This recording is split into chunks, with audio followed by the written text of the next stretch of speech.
Iniciamos nesse final de semana o novo ano litúrgico em nossa liturgia. O calendário litúrgico é diferente do calendário civil. Sabemos que o ano civil tem início em 1º de janeiro. Mas o calendário litúrgico tem início com o advento. Na liturgia celebramos Cristo. Por isso o ano litúrgico começa com o advento. A igreja, corpo místico de Cristo, integrada a Cristo, ela é a cabeça, nós somos o corpo. A cabeça é santa e distribui santidade para toda a extensão do corpo.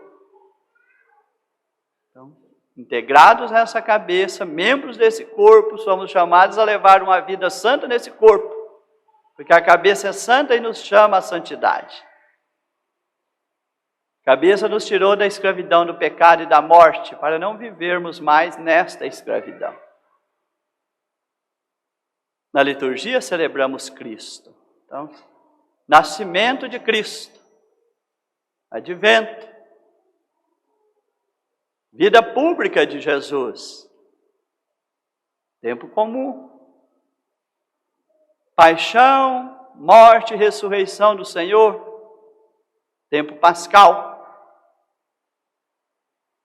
tempo da quaresma e tempo pascal. E o tempo comum tem 2 etapas, um pouco antes da vivência quaresmal e o prosseguimento após a vivência pascal. E o tempo litúrgico, encerrado na semana passada, fala da segunda vinda de Cristo. Juízo final. Cristo realizou a obra da salvação, voltou para o Pai e nós professamos de onde há de vir a julgar os vivos e os mortos. Na liturgia celebramos Cristo, celebramos o que cremos. Então o ano litúrgico se desenrola conforme a vida de Cristo e as verdades da fé são celebradas na liturgia para serem vividas. A estrutura do catecismo da Igreja Católica é muito bonita. Quem puder depois se debruçar sobre esse texto de grande importância para nós, assim como a Bíblia. Fé acreditada, fé celebrada, primeira parte do catecismo. Em que cremos? Fé acreditada. O que acreditamos, celebramos. Aí vem toda a vida litúrgica. Acreditamos e celebramos. Pois o livro 3º, o que acreditamos e celebramos, somos chamados a vivenciar. Aí vem bem-aventurança e a releitura de todos os mandamentos. E depois vem a vida de oração do cristão. Acreditar, celebrar, testemunhar, ser constante na oração. Assim é a proposta da nossa fé. Celebramos Cristo, então, nesse tempo do advento, tanto fechamos o ano litúrgico, como iniciamos o novo, e o tempo do advento vai ter 2 etapas. Então vamos nos primeiros 2 domingos do advento, e aqui estão as velas representativas das 4 semanas. Vamos celebrar, teremos na liturgia textos bíblicos que falam do juízo final. De que maneira estamos nos preparando para o juízo final? Se nós queremos verdadeiramente entrar no céu em Cristo ressuscitado, Cristo já nos deu a salvação. Depois a segunda parte é que nós vamos falar, acolher Cristo que vem pelo mistério da encarnação. O prefácio da missa de hoje vai nos dar com clareza. Nós vamos rezar no prefácio. Ele veio a primeira vez revestido da nossa fragilidade humana, realizou a vontade do Pai e nos mostrou o caminho da salvação. Então, pelo mistério da encarnação, Cristo realizou a vontade do Pai e nos mostrou o caminho da salvação. O caminho de salvação está aqui nos Evangelhos, na Palavra de Deus. Então, não andamos no escuro, não estamos aqui errantes, somos peregrinos. discípulos, procurando seguir Cristo de perto, na certeza de que, na graça dele, em comunhão com ele, trilhando o caminho do Evangelho, vamos entrar na casa do Pai onde ele está. Que a promessa é esta. Que a vontade do Pai é que todo que conhece o Filho e nele crê, tenha salvação, não se perca.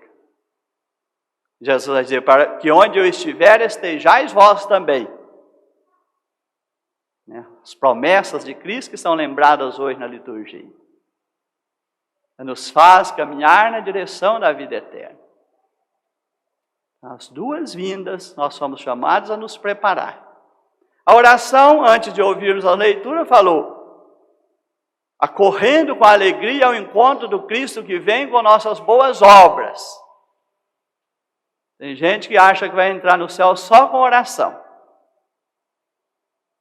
Nós vamos entrar no céu com oração e boas obras, bem equilibrados. É o que nós chamamos amor a Deus e amor ao próximo. Não se entra no céu sem amor a Deus e não entra-se no céu sem amor ao próximo. Acorrendo ao vosso encontro com nossas boas obras. Nós temos que perguntar se estamos esperando e buscando a vida eterna, colocando na nossa maneira de viver, do nosso ser cristão, o esforço de viver os dois mandamentos. Do amor a Deus e do amor ao próximo. A oração final vai dizer que nós somos chamados a alimentar um ardente desejo do céu. Para que, vivendo entre as coisas que passam, abracemos as coisas que não passam. Corremos o risco de nos apegar demais às realidades do mundo que passam e não cuidar tanto da nossa vida espiritual e da prática do amor que nos leva para a eternidade, que não passa. Tanto é que durante essa semana tivemos uma advertência do Evangelho, que cabe muito bem aqui. Cuidado para que a gula, a embriaguez e as preocupações do mundo nos impeçam de ir ao encontro do Cristo que vem. Às vezes nós ficamos numa vida muito rotineira aí, muito presos ao comer e a beber. A gula, a embriaguez, quem não está vivendo disso hoje? Quando fala de penitência, de sacrifício, de jejum, é uma dificuldade. Tiramos da nossa espiritualidade essas práticas. São poucas pessoas que as praticam. Gula, embriaguez, preocupações do mundo. Vivemos numa correria desesperada. Fico vendo no trânsito, né? Tudo hoje para nós tem que ser questão de instante. Se a internet não abrir imediatamente, em menos de um segundo, parece que demorou. Nós estamos vivendo de forma frenética, numa correria, numa loucura, numa impaciência. Tudo tem que ser na base do imediato, do instante. E com isso vamos nos tornando cada vez mais imaturos.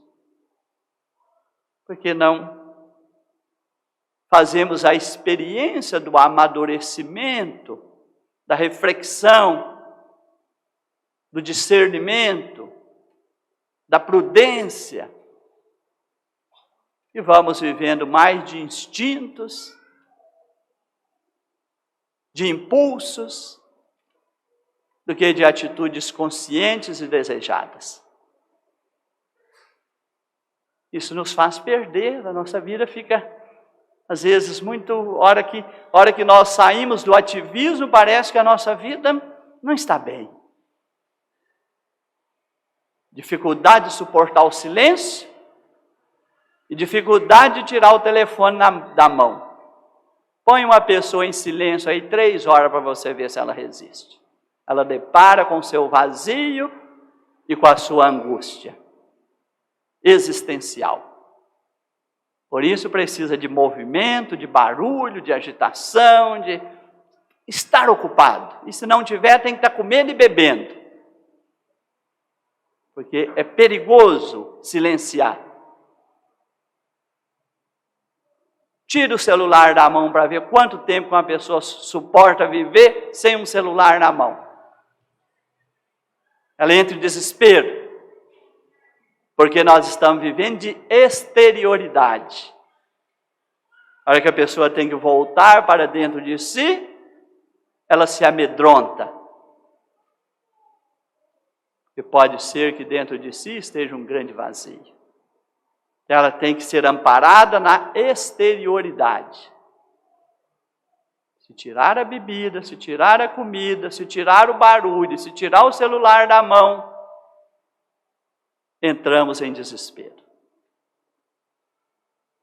Porque não estamos bem conosco mesmo e não estamos bem com Deus. Quaresma, advento, assim como a quaresma, cor roxa, não é tempo de comer, beber e fazer festa. É tempo de parar. Ninguém põe cor roxa em salão de festa. Põe? Põe não. Então esse tempo é tempo de lucidez, sobriedade, reflexão, interiorização, olhar para dentro, intrós, voltar-se para dentro. Para depois exteriorizarmos a alegria de celebrar o Natal do Senhor, estando bem. Estamos com a nossa espiritualidade renovada e fortalecida. Aí, sairá de nós para o Natal do Senhor a grande alegria da festa. Mas até lá, vamos tentar interromper. Por isso o Evangelho trouxe palavras.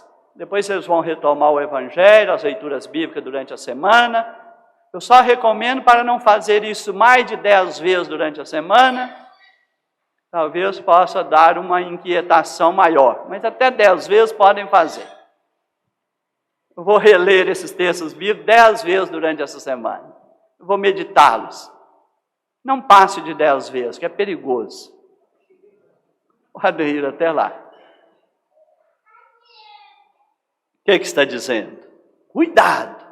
Vamos pôr essa palavra, cuidado, cuidado. Parece muito aí nos lugares de perigo, aquele triângulo com a exclamação interna, né? Advertência, cuidado. Quem sabe pôr lá de forma visível essa advertência. Advento é tempo de alerta. Tem um perigo aí. Se o Senhor vos encontrar dormindo, vai dar tudo errado. Você quer entrar no céu, mas se o Senhor te encontrar dormindo, você vai para o inferno. Cuidado. Cuidado para não ir para o inferno. O que o Evangelho está dizendo com cuidado? Cuidado para não ir para o inferno.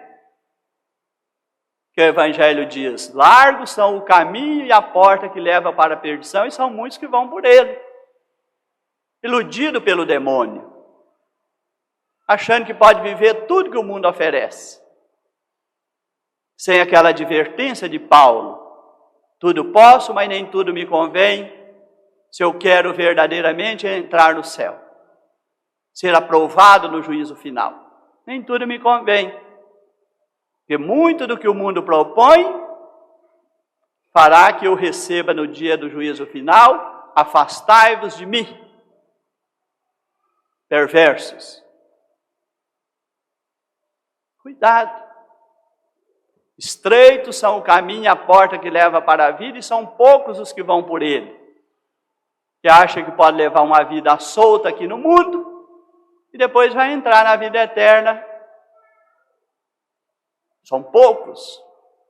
Todos podem entrar. Porque fala que o caminho e a porta são estreitos. Você precisa ter desejo e esforço. E caminho largo se vai nele de qualquer jeito. Caminho estreito é preciso se ajeitar. E a porta estreita também não se passa por ela a ermo. É preciso ter objetivo, é preciso mirar, olhar na direção. É igual quando fazemos a procissão de entrada na missa. Tem muita gente que acha que na entrada na missa é hora de dar tchauzinho uns para os outros, fazer joia, nada disso. O que é a procissão de entrada? É vir na direção do altar focado. Eu estou indo ao altar. E aquele que preside vem ao altar, a assembleia o acompanha, e quando ele chega, o acompanha no movimento, e com ele chega ao altar, e ele beija o altar. Beija é a nossa comunhão com Cristo. Nós fazemos o movimento junto, mas quem vem não vem assim para a assembleia, não. Não, isso não é hora de cumprimentos da assembleia. O cumprimento é o oficial da liturgia. Quando o padre invoca a Santíssima Trindade, o presidente, e dirige-se à assembleia na saudação de fé, vem-se com firmeza na direção do altar, sem distração. A busca da vida eterna precisa ser assim. O Evangelho falou, o Senhor voltou, e aqui tem uma linguagem figurada. É Jesus falando de si mesmo. Ele veio até nós, realizou a obra da salvação, inaugurou o reino, voltou para o Pai, virá a segunda vez para o juízo. Como o Pai me enviou, eu também vos envio. Deu as tarefas aos apóstolos. Os apóstolos têm a responsabilidade de fazer a vigia, manter a igreja na vigilância, na vivência da sua fé. Não pode distrair. E o que eu vos digo, digo para todos: vigiai. Quem está à frente da comunidade de fé está guardando ali a porta. Depois que deu a tarefa, deu a responsabilidade, distribuindo a cada um a sua tarefa. Primeiro deve estar vigilante e mantendo a comunidade de fé vigilante. Imagina se quem está à frente distrai e dorme. Aquele que tem a missão de presidir, o Papa, o Bispo, os sacerdotes, aqueles que estão revestidos do ministério, eles devem primeiro viver a sua vigilância cuidadosa, para ajudar a comunidade de fé a viver a sua vigilância, porque estamos caminhando na mesma direção, como se dá na missa. O olhar está na direção da eternidade. Então não podemos nos distrair com as coisas do mundo e deixar que elas nos dominem. Nós é que precisamos ter domínio sobre elas. Eu não posso deixar que a gula, a embriaguez e as preocupações com as coisas do mundo, o apego às coisas do mundo me dominem. Eu preciso estar com a minha vida espiritual bem cuidada, fortalecida, para dizer como Paulo: esse mundo que quer que me sedia, eu vejo o que ele me oferece como lixo, vejo como inútil. Muitas coisas que o mundo nos oferece são lixo. É inútil para quem quer a salvação. Como estamos cuidando da nossa vida espiritual, vivendo esse amor a Deus e ao próximo. Então, a Quaresma é um tempo propício de quebrar rotinas. Se estamos rezando pouco, vamos rezar mais. Se estamos usando o celular demais, vamos usar menos. Se estamos sendo egoístas, individualistas e ambiciosos e arrogantes e soberbos demais, vamos nos revestir de humildade. E assim nós vamos aplicando a dinâmica da conversão. Onde precisa ser mudado? O que precisa ser mudado?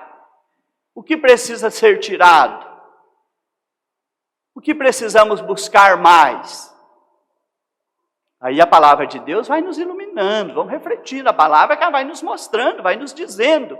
A igreja agora está propondo, e nós fizemos a experiência essa semana, vem também do sínodo, conversação no Espírito, à luz da palavra de Deus. Quando você invoca a Santíssima Trindade, silencia, se invoca o Espírito Santo, silencia novamente, lê um texto bíblico e vai degustar esse texto.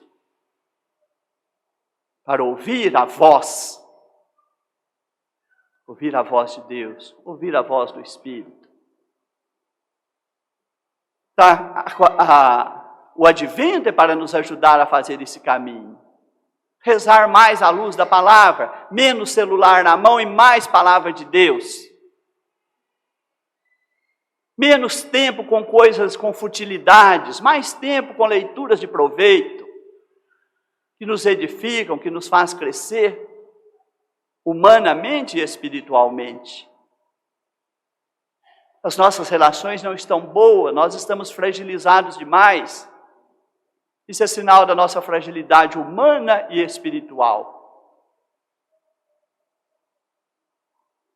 É tempo de fazer uma revisão de vida que possa nos levar também a uma boa confissão. Talvez aquela graça batismal em nós já está muito sufocada pelo pecado.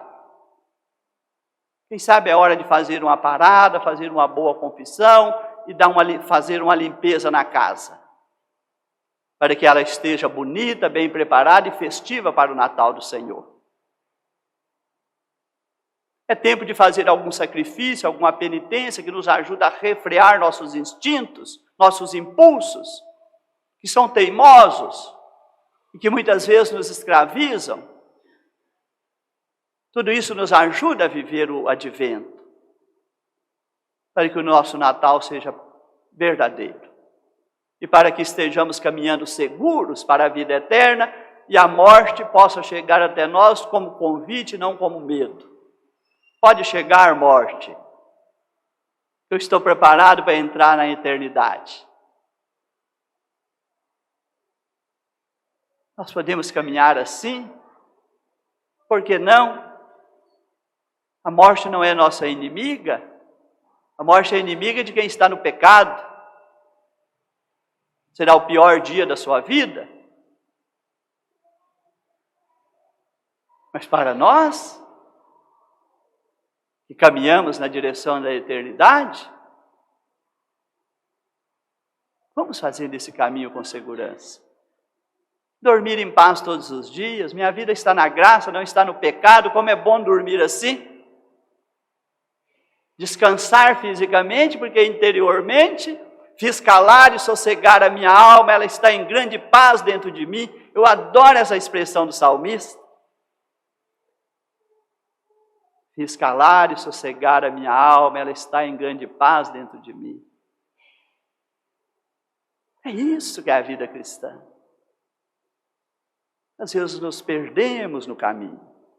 Mas às vezes também nós que estamos à frente temos a nossa culpa de não ajudar a comunidade de fé a entender o seu batismo, a sua busca, a direção que caminha. Às vezes ficamos superficiais demais, não ajudamos a refletir, nos perdemos nas fantasias.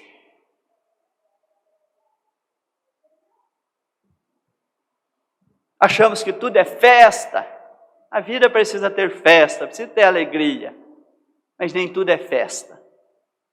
Precisamos preparar as nossas juventudes, as novas gerações também. As crianças, os adolescentes e os jovens de hoje também precisam saber que nem tudo é festa. Porque senão terão muitas frustrações na vida.